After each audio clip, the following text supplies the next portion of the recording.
Moving on to the Racing Post Arkle, the second race on day 2, and your current 9-4 favourite, but you could get a little bit bigger thanks to BetVictor tonight, is Notebook. Fakadadara is a 9-2, Cashback 11-2, Brewing Up a Storm 7-1, Rouge Vif 12-1, Esprit de Large 12-1, Global Citizen 12-1, Al Dancer 16-1, and Put the Kettle on 20-1, 25-1 bar. Right, Sam, what's this offer? 3-1, top price I can find out there at the moment. We're going 3-1 for Notebook. Rachel Blackmore's a BetVictor ambassador. We've actually got an offer at the moment you'll see on the Racehour Twitter page. If you don't have a BetVictor account, sign up, bet 10, get 20, and you're going to get £10 free bet every time Rachel rides a winner at Cheltenham. This could cost us fortunes. She's got 15 to 16 really nice rides across the week. A few favourites in there. Notebook's probably one of the strongest. Brilliant. And if somebody maybe doesn't have a BetVictor account, they can come up to you at some stage tonight and you'll tell them Point them in how the to right do it. direction. Yeah, check the Racehour Twitter account as well. The links will be going out on that. And get involved because we're going to boost quite a few of our rides tonight. So get stuck in. Existing customers welcome to join them as well. Just check that the price is there. If it's there, you can have it. If it's not, it's gone. Brilliant. After your rousing performance in the Supreme Novice Hurdle, I'm going to let you go first, Diarmuid. This is another interesting race. Again, we just don't know how the Irish weigh up against the English. What's your thoughts? Yeah, we've no clue. Absolutely none. I think this race is very interesting tactically. There's an awful lot of horses here that want to go from the front. You know, you've got Cashback, Notebook, Fakir, Global Citizen, Put the Kettle on. All those horses really do want to really press on with things. So I think this is going to be as stamina-laden Arkle we're probably going to see for quite a while. An awful lot of these horses want to get on. So my thoughts are that this could well end up being set up for something coming from behind and something that maybe stays a bit further. And I think Brewing Up a Storm is that. He's 7-1. He's won twice this season. First race at Carlisle has worked out very, very well. And he's kind of kicked on from there. Now, we haven't seen him since Christmas, so you obviously have to forgive that. But Ollie Murphy was on at the races yesterday, and he was just simply saying that that he's better off fresh. So that's just kind of one of those things where you just have to accept what the trainer says. I think too many of these horses want to go from the front. Does he jump well enough, though? I thought a taunt and he got it very low to the last 3 in a row. He did definitely, but I think as well, I thought he ran a bit towards the end of that race, like he was running out of steam, and a lot of Ollie Murphy's horses at that time were completely out of their breath as well.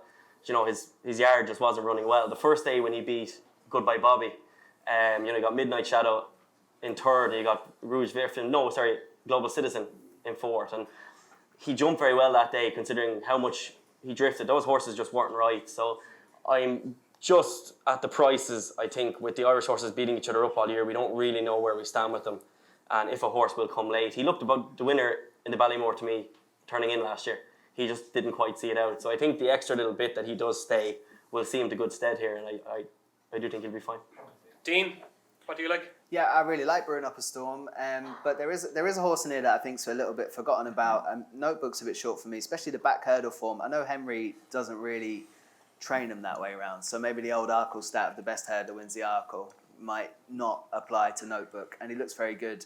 But there's a horse in here that's a little bit forgotten about. It did have the hurdle back form, albeit not running disappointingly in the Supreme last year, and that's Al Dancer. And I know he's been beaten up a couple of times this year, but he did win at Cheltenham the first go round. And I just think Sam hasn't quite got it right on him the last couple of times. I think he would have beat Mr. Fisher with a more positive ride. If he had done that, he wouldn't be 16-1. If you're looking for a flyer in the race who's certainly going to travel right there to the last, I think it's that one. And if Sam pushes the button a little bit earlier, 16-1 looks a very big price to me. Brewing Up the Storm ticks all the other boxes and will be my other bet in the race, but you can't let Al Dancer run at 16s. Okay, so two votes for English novice chasers. Dean is going for Al Dancer and Diarmuid is going for Brewing Up a Storm. Dave, if you could ride anything in this race, what would you like to ride? I presume Cashback, from a jockey's point of view, would be an interesting ride. He's likes to get on with things, doesn't hang about. Would he be the one you'd like to ride? Yeah, I rode Cashback in a Grade 2 novice hurdle in Fairy House last year, and the speed we went was crazy. Ruby pulled up. Ruby beat me actually half a length. He was very free the same day. My horse Ruby came from off the pace and beat me. But he said, "How does he jump?" I said, "Yeah, he's top class. He probably does take a bit of a risk, but you want that." He said, "Yeah, he'll take some pegging in the Arkle next year." Really? That was last Easter? That was last Easter, and to be honest, he hasn't done anything too disappointing for me to stay away from him. He does everything you want in a chaser. I don't see any other horse coming on from the runs I don't see Notebook going to improve again. He is the favourite. I see Cashback going to improve again. He's a big, massive horse, still learning where his feet are, and a half a length. I don't think Cashback will be on the wrong side of Notebook again. And he does actually stay. We've seen at Naas, he can go that pace, but he can sustain that gallop as well. 110% stays. He's just a huge, big stride. And the only reason he mightn't stay is if he's too free, but I don't see that with the pace they're going to go. And, he's a bit of an undersow, I think. He's just learning to come to himself. Okay, nice praise indeed. A bit of an undersow. That's Cashback, 11-2 with BetVictor. Mikey, I suppose you wouldn't mind going Cashback yourself, would you? I don't fancy him at all. I don't think he'd stay all right, but around Naas it's not a staying, it's not a grade 1 stay. If the ground is soft, front runners in the stress, I think could be a bit like Petit Mouchoir and the Calvados. Yeah, could be a bit like that. Rachel's going to be pumped from the O'Learys and bounce out, and Walshy as well. They're going to go at it, and I feel, was it Gallant John Joe was 7 lengths off him? No. He was, yeah. No. He was. Last day he was 7 lengths off Cashback. You're thinking of Mellon, no? Mellon was behind John Joe. Sorry. He was 5th. But it's John not was third, Naas form you're looking at. You're looking at Leberstown form. He's half a length off the favourite of the Arkle. Yeah, I know. I'm just saying. Do I change seats He's there? talking about him. I agree with Diarmuid. Yeah, brewing up a storm. The Ballymore farm looks good. He stays 2-5. There's going to be no pressure on him. Ballymore form is terrible. What do you mean? City Island's gone back over hurdles. Champ in second. Champ is in second. He scraped home in Newbury one day. But sure, what's Cashback bet? He's half length off an open. I know. I'd be. Believe it or not, they're actually friends. Look, I agree with Diarmuid. He knows his shit.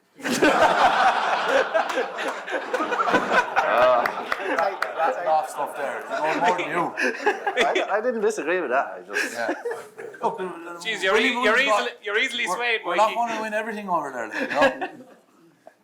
No, I don't fancy him. And Facker Duder, he's like Joseph. He has a knack of running the can run poor at Christmas and come back and just turn it around. I'd still going to stick with Brewing Up a Storm. I just think the rest, Notebook is going to be great, right? It's just ground soft, proper, everyone going at it. Will it fall into Brewing Up a Storm? Into him, I would be thinking the same. And I just don't. I'm not big fans of Notebook's form over hurdles isn't good enough. Neither is Cashback's. The rest, I don't even know the rest. I'll answer. Obviously, it put the kettle on bet that, and that's not good enough for me. But I agree with last year's form. But that's why I'm sticking with Ollie Murphy. He gets horses fit, and if we get soft ground, then you need to be fit, and you need something that stays, and you don't need to be going at it too soon. Okay, so after all that, it's brewing up a storm for Mikey, and he doesn't like Cashback at all. You a bit scared over there, Don? Oh yeah. You might have to step in at some stage. Which side are you on? So we've a few confident votes for brewing up a storm, Don. No confidence for me in any. I think it's a fascinating race. It's going to be fascinating how it's run because, as the lad said, there's pace everywhere. And at the same time, you don't want to burn it all up early. But in an Arkle, you don't want to be too far off the pace. Generally, they don't come from too far back in an Arkle. You want to be just up in behind the pace. And you can see brewing up a storm, the race run to suit. Of course, I'd just be a bit worried. I know he's best fresh, and Ollie Murphy made that point during the week, but he hasn't run since November. It can't have been the plan to leave him off since November to Cheltenham. You have to think that they were going to run him somewhere in between, and he hasn't run, so that's just be a wee bit of a worry. And maybe his horses weren't right, and he left him off, and maybe that was the clever thing to do if the horses weren't right. Notebook he's the right favourite for the race. He's done everything. He's won all the right races. The Leopardstown race the last day, his jumping is superb. He's a 135 rated hurdler. He's way better over fences. As Dean said, it's normally the high rated hurdlers who go and win the Arkle, but this fella is a bit of an exception, and he's Henry de Bromhead, the horse who they usually improve for going over fences. So he's the right favourite, but I don't think he's invincible. I think Fakir Duderi's maybe a wee bit of a forgotten horse. If he runs here, he does have the option of the Marsh Chase as well. But the run the last day, he didn't have the run of the race. Jingle went off in front, and he kind of sat in behind, and Notebook got in behind Jingle, and then he got hampered a wee bit around the home turn. He still stayed on well. That was 2 miles on a furlong. It's a stiff 2 miles on a furlong at Leopardstown. Again, the soft ground, if it does come up soft, which it probably will, should suit him at Leopardstown. I think if he runs here, he might be a little bit overpriced at 6-1. I can see Cashback improving again. Like he was so keen the last day at Nace. I know it was Nace, Mikey, but he did see it out well. And the last day against Notebook, Jesus, don't say that too loud, Mikey. He'll kill you. don't open that one again. The way that he stayed on, like Notebook took about a length off him at the second last fence, and he still came back at him and stayed on very well. That was just his third chase. He's going to improve again. To me, it's a no bet race for me. After all of that, I think it's a fascinating race. Maybe Fakir do Dairies if he's around a 6-1 or a 5-1 type of run. Come day 4, after sitting beside Mikey Fogarty for 2 hours, you'll be telling us horses are certainties on the Friday, so you will. You'll have turned inside out. There'll be no ifs or buts. But if you were pushed, Fakir do Dairies. Fakir do Dairy. And Mikey, your Cashback If I had to fan? ride a horse, it'd be Notebook at a bit of value. It'd be Brewing Up a Storm. Okay. And Dave, your Cashback? Cashback. Diarmuid brewing up a storm. Sam? I'm staying loyal with Notebook. Notebook. And Dean? Yeah, I think Brewing Up a Storm ticks all the boxes, but Al Dancer at 16 is way too big. Al Dancer. So that was your very, very interesting, fascinating preview of the Racing Post Arkle, the second race on day 1.